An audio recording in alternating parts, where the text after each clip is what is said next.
not all of you taking this Nugget series are taking it because you want to pass the PMP exam. This particular nugget is going to discuss how to prepare for the PMP exam. I'm sure you know this, but what is PMP? PMP is Project Management Professional.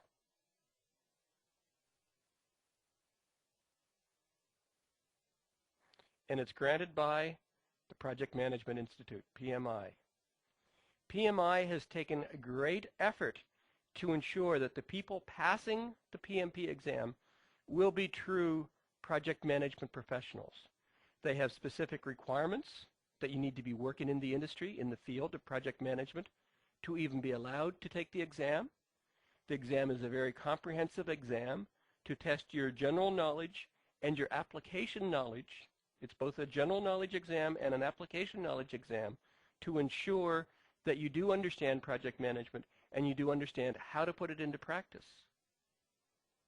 There are very specific qualifications. There are different qualifications for the PMP depending on your educational background. If you have a university degree, the qualifications are different than without a degree, and we'll discuss at length what those qualifications are in just a minute in this series. You will need to understand the format for the exam itself. The exam has 200 questions in it. In order to pass the exam, at this point in time, you will need to get 135 of the questions right. And for those of you interested in the math, that means you must score 68.5% on the exam. The only grade given from the PMP exam is a pass or fail. So although you may have gotten 199, which is highly unlikely, but although you get 199 of the questions right, your grade, your PMP certification, does not receive distinction. You do not get your PMP with honors. A grade of 200 or a grade of 199 is no better than a grade of 135 or 136. But a grade of 134 is a failing grade, and you do not pass your PMP. 200 questions. Each of the questions are multiple choice.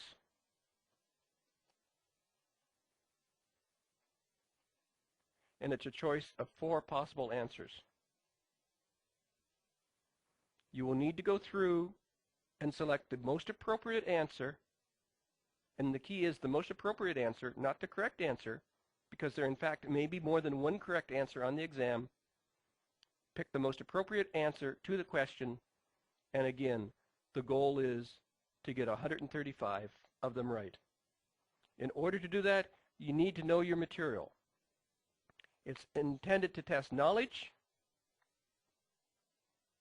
and it's intended to address application.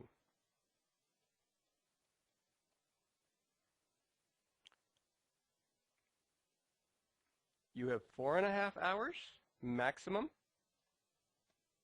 to complete the exam, and the exam is computer driven.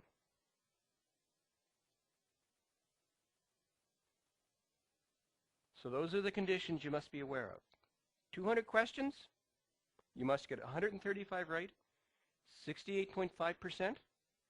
You need to select the most appropriate, as there may be more than one correct answer of the 4 possible choices. You have 4.5 hours in which to do it, and it will be a computer-driven exam. It will be administered on a computer system. Different companies administer the exam in different countries. You will need to go to PMI website to find out who will be delivering the exam in your location. But it is a computer-driven exam, 4.5 hours, and you need to be prepared. Before you will be granted permission to take the exam, you must apply and be accepted. You must meet the qualifications. The qualifications vary.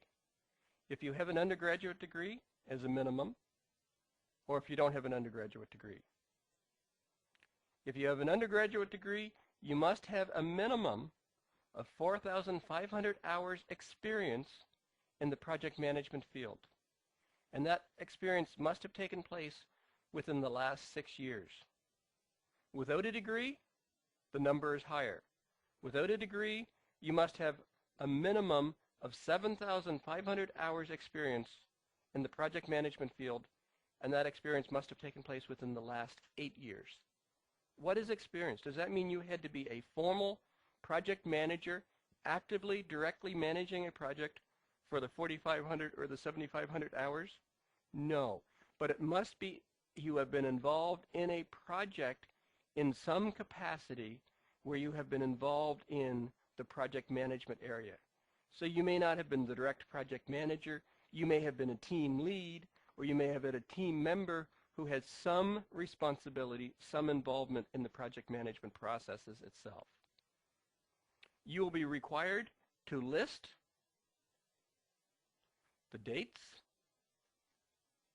and the times, i.e. the hours, of the experiences,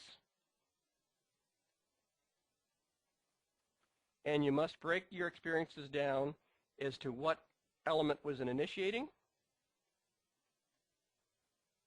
what was in planning, or how many hours was in initiating, how many hours were in planning, how many hours were in monitoring, in executing, and in closing. And these experience hours must be verifiable. The PMI certification board, the people who process your application, will check some applications and make phone calls to validate that the dates and times listed are appropriate, that in fact you do have the appropriate number of hours, whether you have a degree or not on a degree. So, fairly comprehensive, fairly extensive expectations on you having met the qualifications, fairly extensive expectations on ensuring that you have involvement in the project management field, that you in fact do have subject matter expertise, that you understand the application of project management before you will meet the qualifications to take the exam. The last component for qualification is you must have attended some formal project management education. In both instances, with or without the degree, you must have 35 hours of project management training. Training such as this Nugget series are applicable to this requirement. Any training that is PM related meets this requirement. If you don't meet these qualifications, you do not need to apply for the PMP exam because you will not be granted eligibility to take the exam. One last component of meeting the qualifications, you must agree to the Pmi Code of Conduct.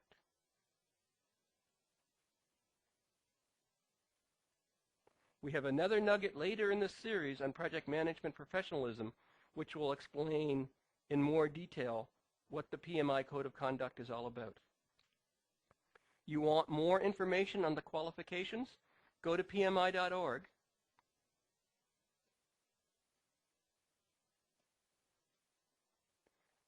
Click on the PMP, and there's a downloadable PDF file that will give you full details of what the expectations are, what the qualifications are for getting approval to write the PMP. And again, you must ensure you are meeting the appropriate qualifications. You must ensure your qualifications are verifiable, because they will be verified in some instances. And when you meet these qualifications and you submit the appropriate funds, there is a fee for taking the PMP exam. I'm not going to list the fee as the fee changes with time. Again, you can get the current fee structure from www.pmi.org. So you meet the qualifications, you agree to the Code of Conduct, and you provide the appropriate fee, and you will be granted permission to take the exam. In order to do well on the day of the exam, you need to understand the format. As we mentioned in the introduction, there are 200 multiple choice questions. There are 4 possible answers per. These tests have been professionally developed. These tests are computer generated, so avoid any of the tricks that you have heard of when you answer multiple choice questions. Always look for the longest answer. Always look for the answer that comes first. Most of the right answers are in the second position. The last answer, none of that is going to apply. These questions are professionally developed. There's been a conscious effort to try to keep the questions and answers of similar size. There's absolute attention to try to make the questions as straightforward as possible. There are occasional instances of where option D will be none of the above or all of the above, but in most instances you will have 4 separate possible answers to the multiple choice. Recognizing that the questions are designed to test your knowledge, general book-learned knowledge. Some of the questions are designed to test your application. When you are in an actual project management position, how would you deal with this situation? They're situational specific. And some of the questions are going to require you to do analysis. You're going to present it with some project management facts and figures. You need to be prepared for general knowledge questions, situational specific. If I was in this situation or when I was in this situation, how would I deal with it? And there will be questions where you need to go through and do analysis and think through and analyze the information provided in the question and use that to develop your answers. There will most likely be a series of questions, again, primarily analysis type questions, where you will be giving a scenario and then multiple questions directly related to that scenario. Typically where the results of your first piece of analysis will be used to feed your second piece of analysis. The 200 questions are drawn from a large database of all possible questions. The intent is no 2 PMP exams ever given will be the same. It's not going to do any good to go out and ask your friend who just completed their PMP exam, what were the questions? Give me the questions so I can get the answers. It's highly unlikely that you will get many, if any, of the same questions on a second PMP exam administered. So be prepared for the style and format of the questions. The questions are professionally prepared. The questions are not meant to have a lot of distractors to try to fool you into picking the right answer. They are intended to test your knowledge, your application, and your analysis. And remember, you need to get 135 right of the 200 questions. You need to get approximately 70% passing grade, 68.5 if you want to be precise. Questions right.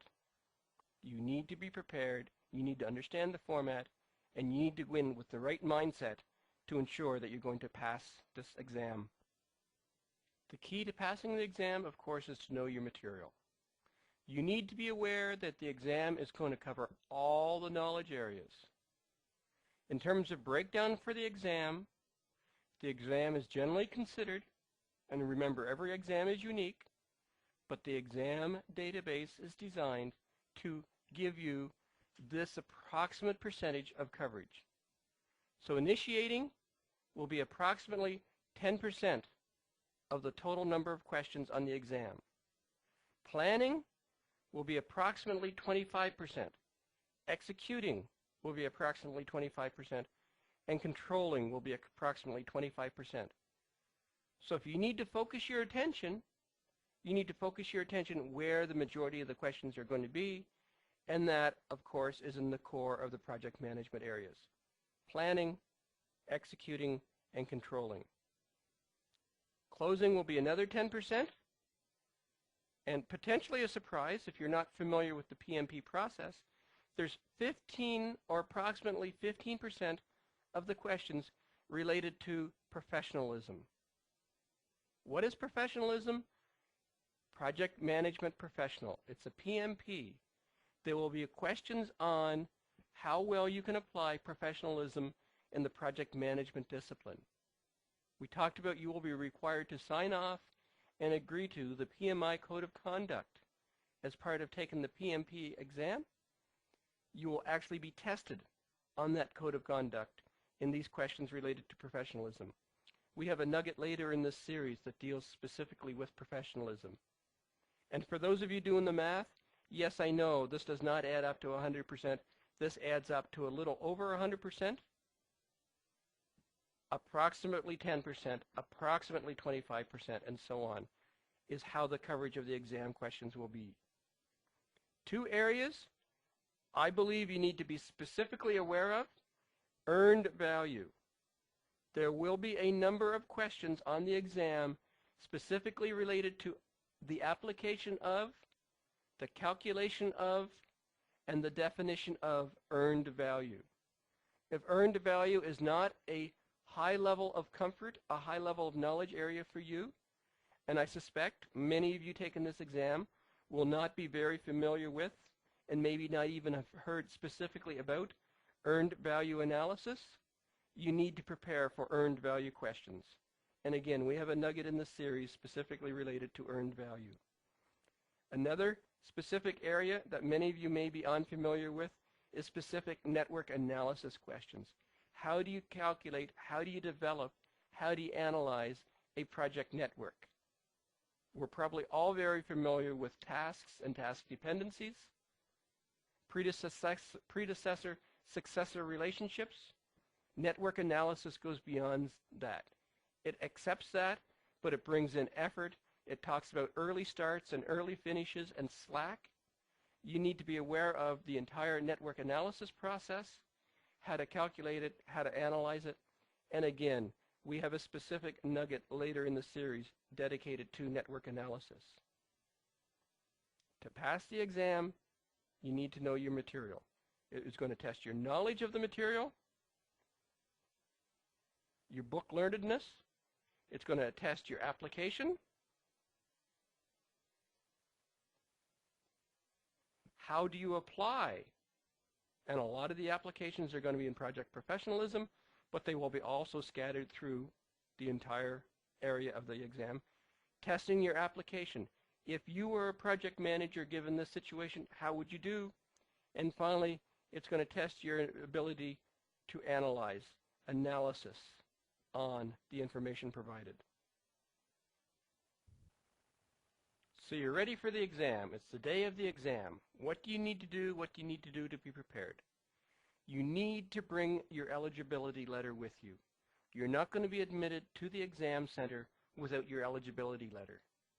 You need to bring 2 pieces of ID. At least one of those pieces of ID must be a picture ID to ensure that you are in fact the person who received the eligibility letter.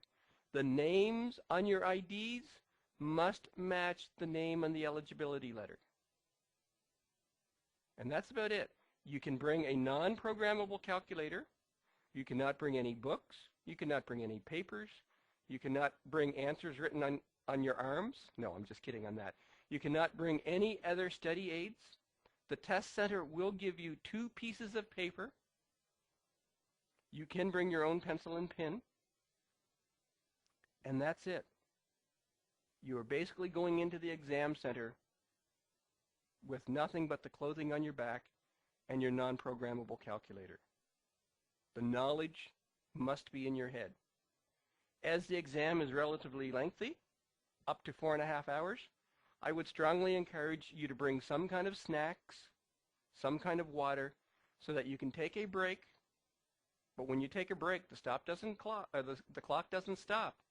When you take a break for your snacks, to do a brain refresh, which I highly recommend, to have a drink of water, the 4.5 hour clock is still running. So be aware of that. And because you have no idea what the temperature is going to be in the exam center, I would absolutely suggest you dress in layers. If it's hot, you can take off a layer. If it's cold, you can keep the layers on. Be prepared, and I would say overall, you need to be relaxed. You've done your homework. You've done your study. You've taken this nugget series. You're an experienced project manager. I'm sure you'll do well. Be ready, be prepared, and be relaxed, and I'm sure you'll do your best. Final words of advice I have for you for the PMP are in the form of these tips and hints. First thing, when you sit down in the exam center, use the paper provided. If there's anything you're not aware of, if you're not sure you're going to remember the terms for earned value. Take your paper, take your pencil, write them out while it's still fresh in your mind. EV equals earned value. AC equals, BC equals, write out the terms, the pieces of information that you think you're likely to forget. Get them on paper while your brain is fresh, then you can go back and review them. As discussed throughout this nugget, memorization is not enough. If all you've done is memorize the PMBOK, you're probably not going to get a passing grade on the PMP. You need to understand the application. You need to be prepared to do the analysis. First thing, you need to build up your confidence. The exam allows you to skip questions. The exam allows you to mark questions to come back for later review.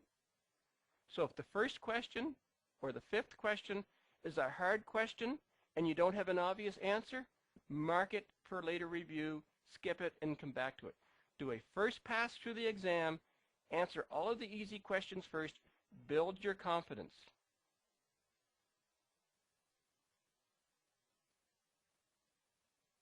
Once you've been through and done all the easy questions, and there's going to be lots of them, there really is, there's going to be lots of easy questions where it's intuitively obvious, you know exactly what the right answer is, get them done. Then go back and look at the harder ones. And I think you'll surprise yourself. You're going to have probably pretty close to a passing grade on your first pass as you answer the easy questions. Now you've got your confidence. Now it's time to go back and start to answer the harder ones. As you're answering the questions, you need to put it into context. What would I do if I was in this position? And as you're putting it into context, you need to think PMI, PMBOK. The PMBOK guide would do it this way. That's what the right answer is going to be. I've heard people refer to it as PMI-isms. You need to think PMI. You need to put the questions into context. You need to put it into an applicational, situational, specific concept. Absolutely key. Look for the best answer. There's more than one correct answer. If there's one aspect of trickiness to catch you up in the PMP exam, it's the fact that some questions, not all, but some questions are going to have more than one correct answer. But there's going to be one answer that's absolutely better than the other. And that's, again, often where the PMI-isms come into play. Sometimes it's hard to find the best answer, so first eliminate all the wrong answers. Well, it's definitely not that, and it's definitely not that. So if you can eliminate 2 out of the 4 possible answers, it's a lot easier to look for the best answer when you've eliminated the number of options you have to deal with. You have to be prepared for calculations. You will be required to do some math. You don't need a PhD in mathematics, but you need to be prepared to do some calculations. You're going to be doing some calculations around earned value. You're going to be doing some calculations around network analysis with late starts and early finishes and so on. That's why you brought your non-programmable calculator with you. For those of you international people taking this Nugget series, you need to be aware that most questions are US-based. So if there's questions related to financial analysis, if there's questions specifically related to ethics, those questions are going to be based on how it would be interpreted, how would it be applied in the US. So that's something international people taking the exam need to be very aware of. Often, the correct answers are based on the general premises as proposed by PMI, proactive management. Do the right things right the first time. So as you're looking for the best answer, as you're looking for the PMI-isms, how this would be done by the PMBOK, often the correct, or maybe I should make that best answer, is based on the proactive approach. But the most important tip and hint I can give you is relax. You know your stuff. You've prepared. You've taken this Nugget series. You've reviewed and digested the PMBOK. You're an experienced project manager. You have thousands of hours of experience in project delivery. You're going to do fine. This nugget has been focused on the PMP exam and how to prepare for it. We've gone through the qualifications. You now know the specific qualifications based on whether you have a degree or don't have a degree.